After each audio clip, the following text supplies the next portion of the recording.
तो अब तो जिसकी राह में आप चल रहे हैं उसकी ये जिम्मेदारी बनती है, उसका दायित्व बनता है कि अब वो आपको स्वयं अपना ले और आगे बढ़ाए। इसलिए आप लोग बहुत सही जगह पर हैं, सही दिशा में हैं। लेकिन आपने सुना है भक्त के परिवार में भी ऐसे ऐसे लोग पैदा हो जाते हैं जो बिल्कुल ही अभक्त होते हैं। ध्रुव के परिवार में वंश परंपरा में ही वेन पैदा हुआ, राजा वेन। क्योंकि सुखदेव जी महाराज से जब ध्रुव की कथा परीक्षित जी ने सुना तो उनको ये विश्वास हो गया कि भगवान पर समर्पित चित्त हो जाने पर भगवान अवश्य ही अपनाते हैं, और भगवान को अगर ध्रुव पा लेता है एक निश्चय से, तो क्या मैं नहीं पा सकूंगा? ध्रुव के पास तो जीवन निश्चित था, लेकिन मेरा तो जीवन खत्म होने जा रहा है, मेरे जीवन की मर्यादा निश्चित हो चुकी है। इसलिए परीक्षित को लगा कि मुझे तो भगवान जरूर मिलेगा और मैं भगवान को पाने का नैतिक अधिकारी हूं। यह बात निश्चित है, क्योंकि ध्रुव का जीवन अभी निश्चित है। जीवन भगवान कह रहे हैं कि अभी तुम्हारा प्रारब्ध है, लेकिन परीक्षित तो कहेंगे कि अब तो मेरे जीवन का प्रारब्ध भी खत्म हो चुका है। आज से 5 दिन के बाद तो मेरा जीवन ही नहीं है। तो भगवान क्या अपने भक्त को अनपाया हुआ रखेंगे? नहीं। अगर भगवान अनपाया हुआ रखते हैं तो फिर भगवान की महत्ता ही लांछित हो जाएगी। परीक्षित इसीलिए कुछ और जानना चाहते हैं जो जानने योग्य है, और सुखदेव जी महाराज इतना कुछ कह देना चाहते हैं कि आगे कुछ जानने के लिए इच्छा ही ना रहे।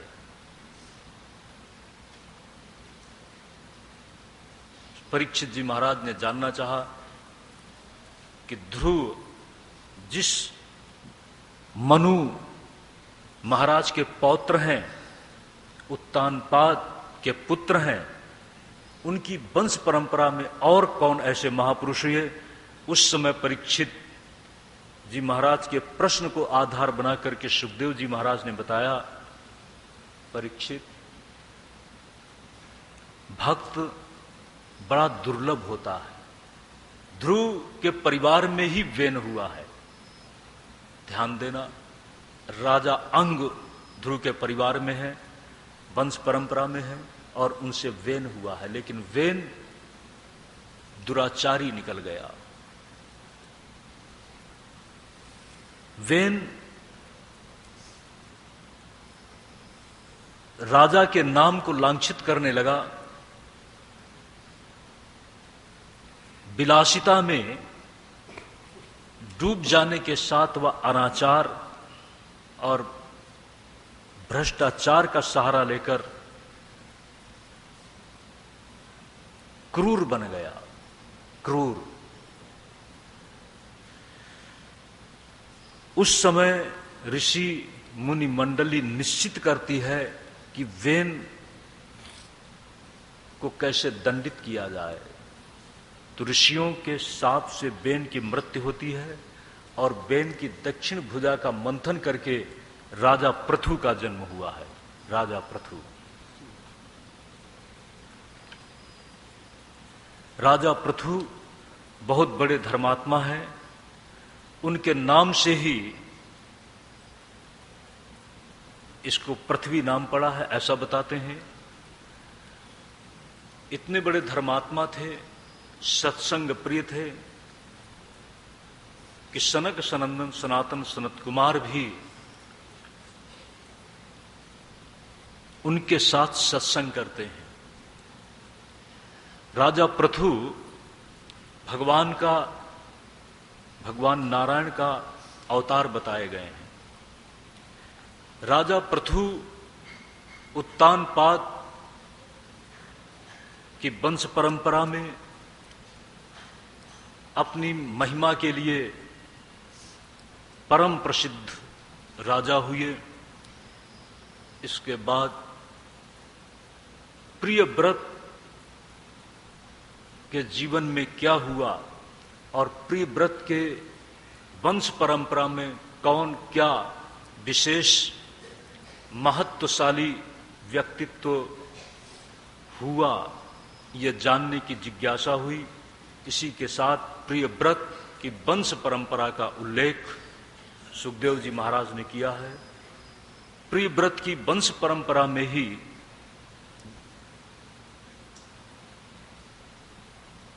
भरत, जड़ भरत, ऋषभदेव उनके पूर्वज हैं, नाभि, नभग, उनकी महिमा का दर्शन इतिहास ने किया। राजा पृथु के पश्चात एक और ऐसा कथानक आता है जिसमें पुरंजन का चरित्र है। पुरंजन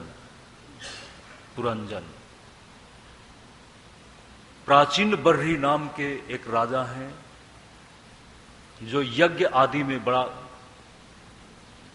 भाव रखते हैं, लेकिन यज्ञ में कभी कभी हिंसा का सहारा लेना पड़ा।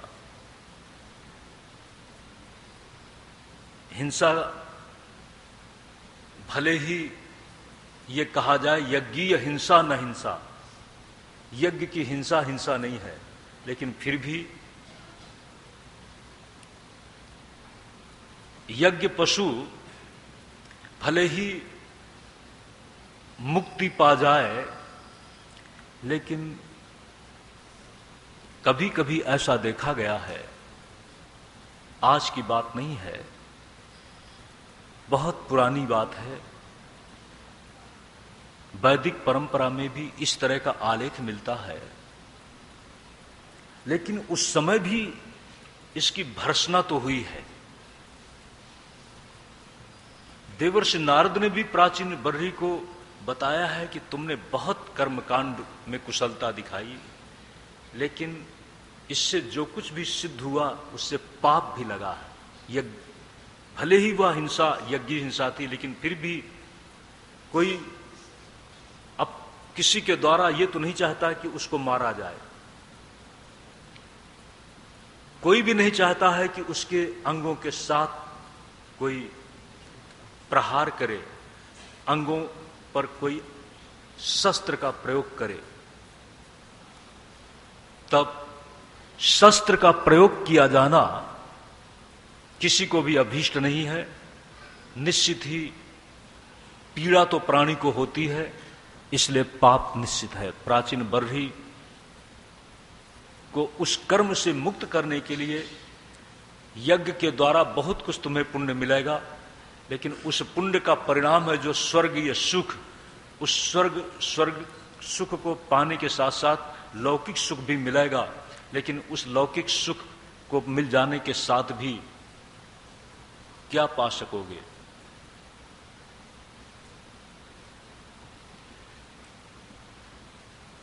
जिस व्यवस्था से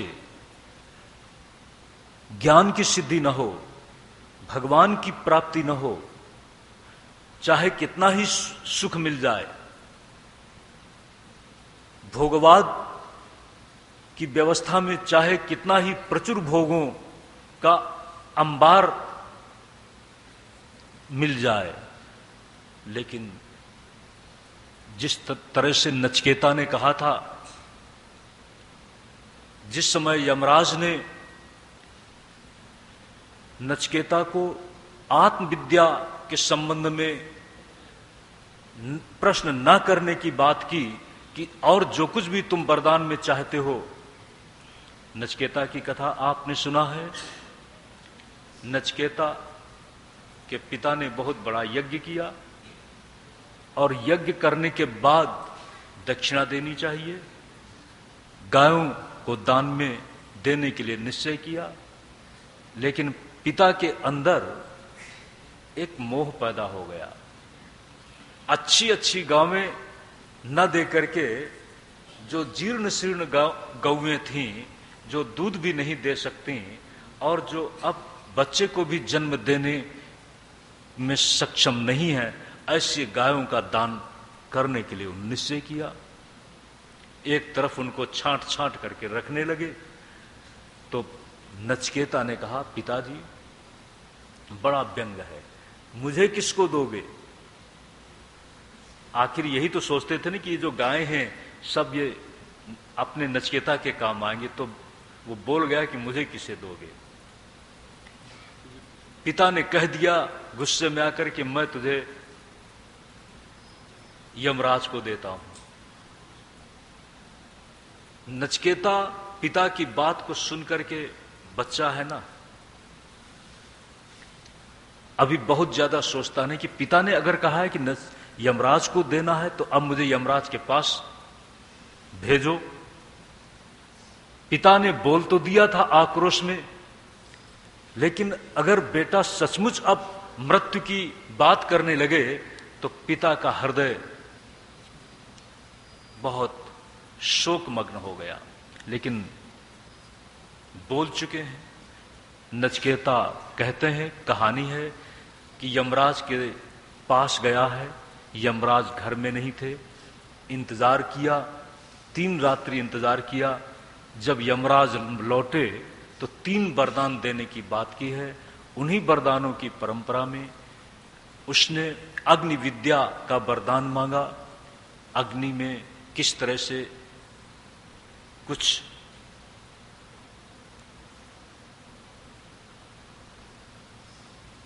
यज्ञ आदि की विशेषता है, कुछ पद्धति है, उसके विधान की विद्या मांगी।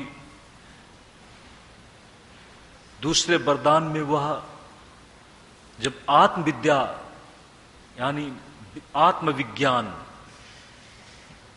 का ज्ञान चाहता है तो यमराज ने कहा उसे मत मांगो। यमराज के निषेध किए जाने पर नचिकेता ने कहा, स्वभावो मर्तस यदंत कैतत सर्वेन्द्रियाणाम जरयंति तेजा। जो कुछ भी आप हमको ये देना चाहते हैं ये तो आज है, कल नहीं रहेगा, और ये तो हमारे शरीर की जो शक्ति है, इंद्रियों की शक्ति है, उसको छीन करने वाला है। मुझे तो वो चाहिए जिससे हमारी स्थिति अक्षर पद में हो, जिसमें क्षरण नहीं है। उस विज्ञान को ही मैं एकमात्र अपना अभीष्ट वरदान मानता हूं। उस समय नचिकेता की एक दृढ़ता को देखकर यमराज ने आत्मविद्या का उपदेश किया है। ध्यान देना,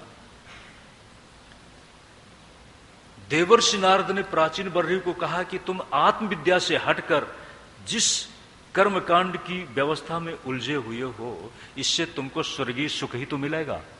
लेकिन देखो, स्वर्गीय सुख पाकर के भी उसका भी अंत है। समय हर व्यवस्था का अंत कर देता है। समय हर व्यवस्था में पूर्ण विराम लगा देता है, और समय के अंतराल में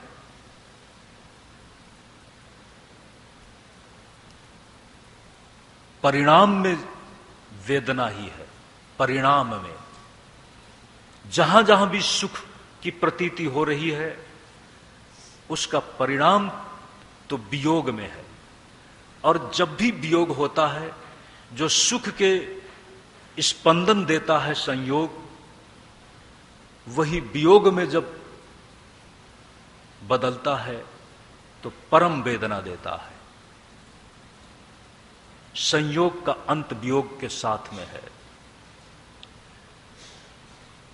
इसी बात को बताने के लिए एक पुरंजन नाम के राजा का आख्यान दिया है। पुरंजन शिकार के लिए जाता है, जंगल जाता है, उसके साथ में उसके मंत्री हैं और जंगल में जाकर भटक जाता है। जंगल में भटक जाता है, उसको वहां पर एक परम सुंदरी मिल जाती है। ध्यान दें सज्जनों, संसार का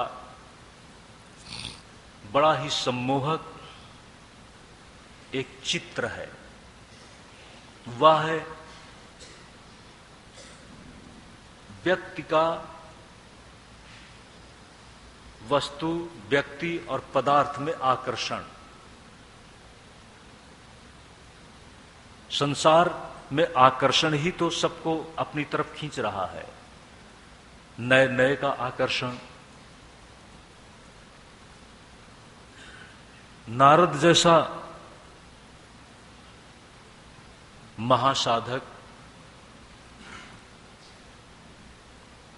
कथा को मैं थोड़ा आगे बढ़ाऊंगा। नारद जैसा महासाधक मन में आया कि संसार का मैं भी अनुभव करूं।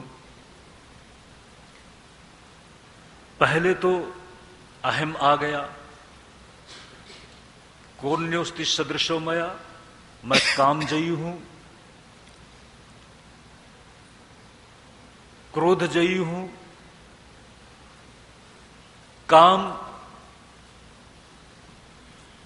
के द्वारा जब बाबा जी के सामने उनको चलित करने का उपक्रम बनाया गया तो बाबा जी तो क्रोध में आ गए और काम को जला दिया। लेकिन बाद में मेरे साथ तो ऐसा नहीं हुआ।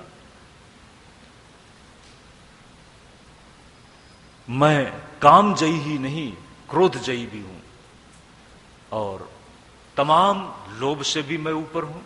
ये अहम आ गया और उसी अहम की व्यवस्था में भगवान ने सोचा कि अगर नारद के अंदर एक दोष जन्म ले रहा है तो उस पनपते हुए दोष को पहले ही हटा दो। दोष से नारद आक्रांत हो जाएं और मैं देखता रहूं तो बाद में हटाना पड़ेगा। सज्जनों, तो पहले ही हटा देना चाहिए समझदार को।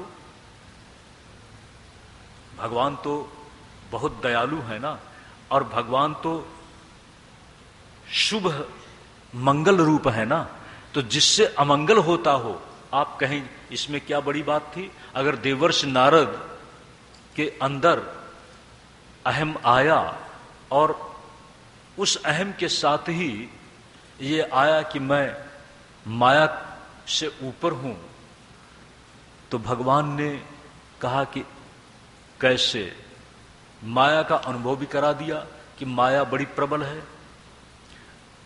और माया के सम्मोहन में, माया के आयोजन में देवर्षि नारद ने देखा कि एक राजा अपनी एक सुंदरी युवा कन्या का स्वयंवर रचने जा रहा है और देवर्षि नारद उसका भविष्य बता रहे हैं। देवर्षि नारद इस तरह की बातें करते हैं कि जिनका लक्ष्य खुद में जाता हो और मन में एक आंदोलन शुरू हो गया कि काश मैं भी गृहस्थ जीवन का अनुभव करूं। बात खत्म करता हूं। भगवान ने नारद के अनुरोध को अन्यथा क्यों कर दिया? नारद ने मांगा था जही विधि होई नात हित मोरा, करहु सुबेग दास मैं तोरा, जही विधि होई नात हित मोरा, ये कहा था। अगर भगवान अपना रूप दे देते, भगवान ने कैसा रूप दिया नारद को? बंदर का। ये तो बड़ी अलग बात है। लेकिन सवाल यह है कि बंदर का रूप पाने का मतलब क्या है?